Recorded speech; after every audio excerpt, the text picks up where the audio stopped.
Hi, everybody, and welcome back to another chapter of Sri Nisargadatta Maharaj's I Am That. Today, we will be looking at chapter 26, Personality and Obstacle. Maharaj says, before the world was, consciousness was. In consciousness, it comes into being. In consciousness, it lasts. And into pure consciousness, it dissolves. At the root of everything is the feeling, I am. The state of mind, there is a world, is secondary. For to be, I do not need the world needs me. The desire to live is a tremendous thing. Still greater is the freedom from the urge to live. The freedom of the stone? Yes, the freedom of the stone and much more besides. Freedom, unlimited and conscious. Is not personality required for gathering experience? As you are now, the personality is only an obstacle. As you are now, the personality is only an obstacle. As you are now, the personality is only an obstacle. Self-identification with the body may be good for an infant, but true growing up depends on getting the body out of the way. True growing up depends on getting the body out of the way. Normally, one should outgrow body-based desires early in life. Even the bogi, who does not refuse enjoyments, need not hanker after the ones he has tasted. Habit, desire for repetition frustrates both the yogi and the bogi. Why do you keep on dismissing the person as of no importance? Personality is the primary fact of our existence. It occupies the entire stage. As long as you do not see that it is mere habit, built on memory, prompted by desire, you will think yourself to be a person, living, feeling, thinking, active, passive, pleased or pained. Question yourself. Ask yourself, is it so? Who am I? What is behind and beyond all this? And soon you will see your mistake. And it is in the very nature of a mistake to cease to be when seen. The yoga of living, of life itself, we may call the natural yoga, Nisarga yoga. It reminds me of the primal yoga, Adi yoga, mentioned in the Rig Veda, which was described as the marrying of life with mind. A life lived thoughtfully, in full awareness, is by itself Nisarga yoga. Thoughtfully, in full awareness. What does the marriage of life and mind mean? Living in spontaneous awareness, consciousness of effortless living, being fully interested in one's life, all this is implied. Sharada Devi, wife of Sri Ramakrishna Paramahamsa, used to scold his disciples for too much effort.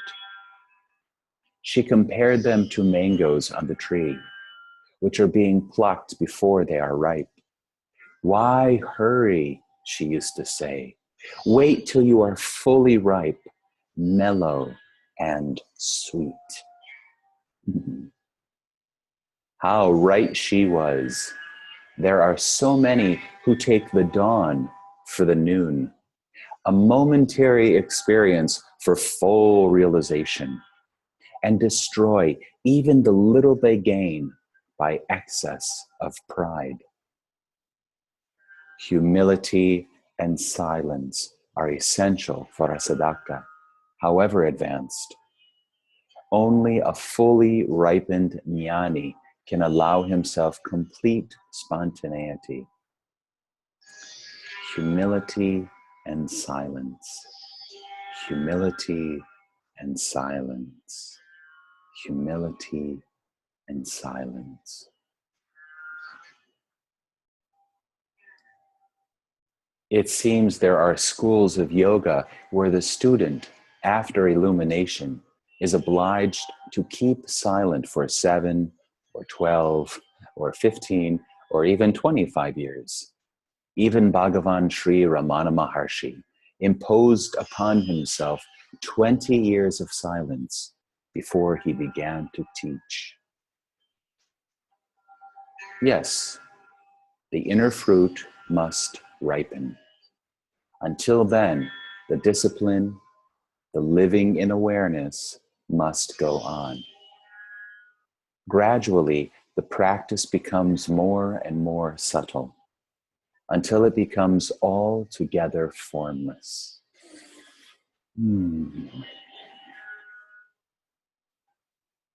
Krishnamurti, too, speaks of living in awareness.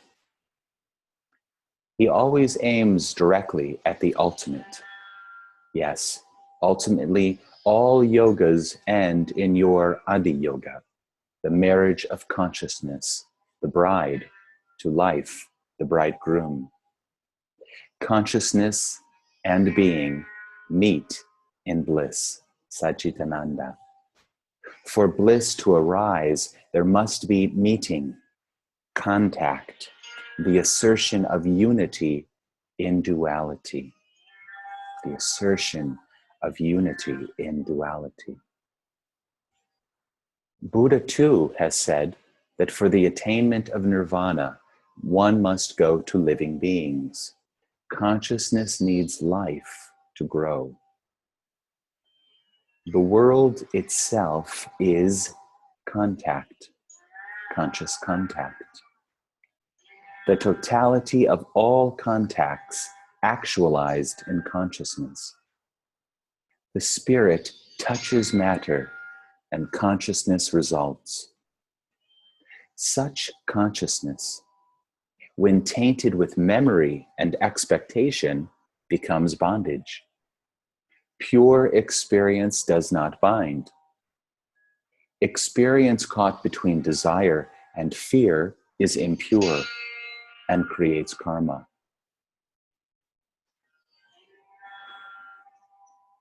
Can there be happiness in unity? Does not all happiness imply necessarily contact, hence duality? There is nothing wrong with duality as long as it does not create conflict. Multiplicity and variety without strife is joy.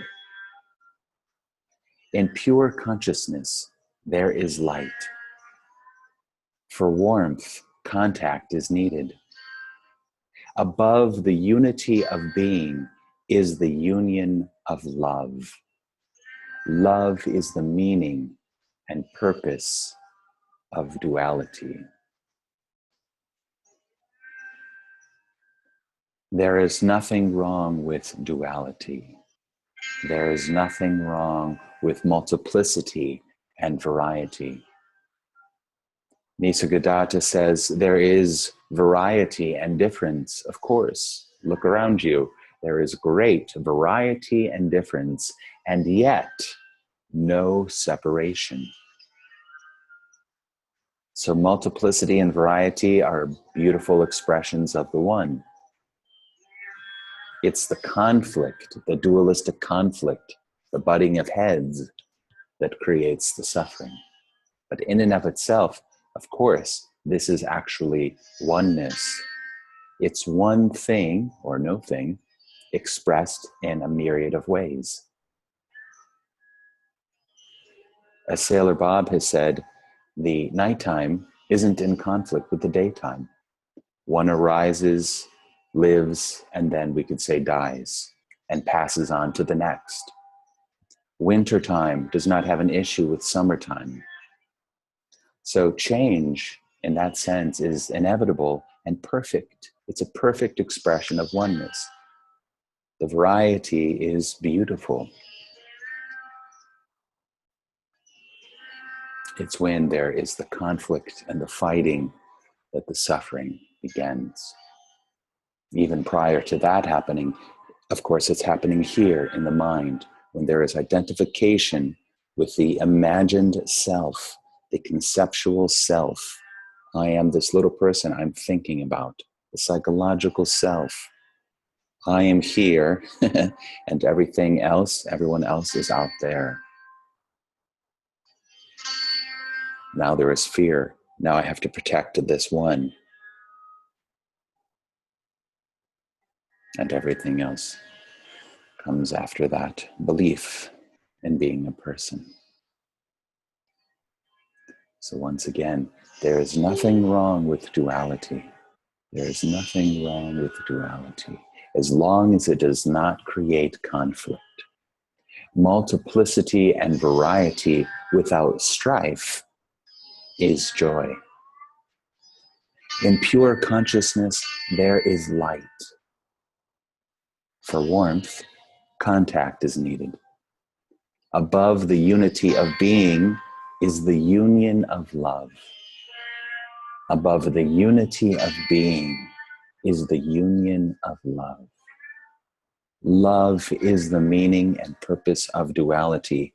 If you have ever asked yourself, what is the meaning of life? What is my purpose? It's love. We are here to love and be loved, to serve and be served. We are here to grow and expand in consciousness. Look around you. Everything is growing and expanding. If you believe in the Big Bang Theory, from that moment, everything has just been growing and expanding and growing and expanding. And the baby is born and the baby grows and expands, and its knowledge and talents and skills grow and expand. That is what life is about, in one sense, we could say. Realizing and noticing both aspects of our nature, that consciousness, which is growing and expanding, going deeper, going higher, and that changeless nature within us, the awareness, which doesn't come and go, which doesn't move, which isn't a thing, which is pure.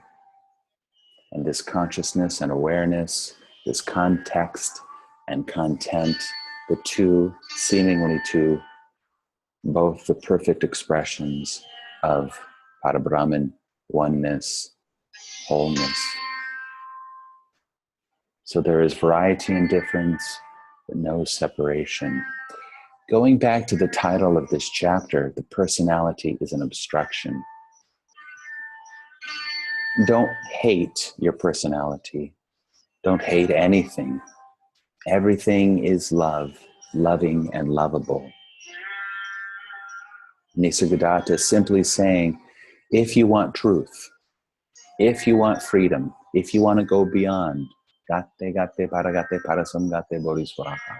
then at some point you must see the truth, which is that you are not this conceptual, imagined, psychological pseudo-self. It appears and disappears for sure. It is a process. It is a verb. It feels like us for so much of the time. But eventually it will dissipate and disappear. It is not ultimately you. You are not a person. And that's okay if it goes away, because you don't need it. It will tell you, you need me. You need me. But functioning will continue.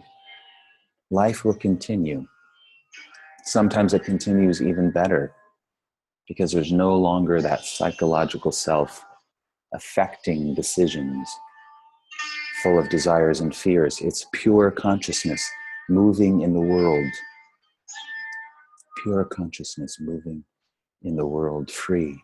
Freedom moving in the world. Freedom expressing itself from the heart, from the sacred emptiness. All the doing coming from the being.